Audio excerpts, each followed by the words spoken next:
तुम्हारे घड़ा में तर का है और मेरा घड़ा ब्राह्मण का है, मैं तुम्हारे घड़ा में हाथ नहीं लगाऊंगा।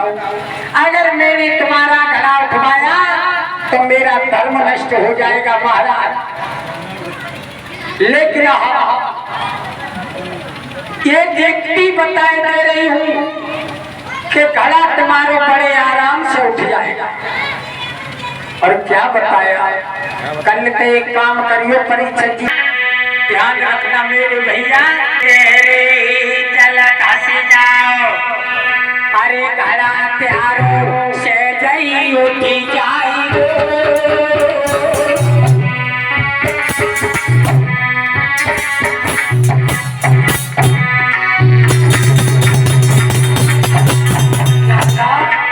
तेरे चल हंसी जाओ,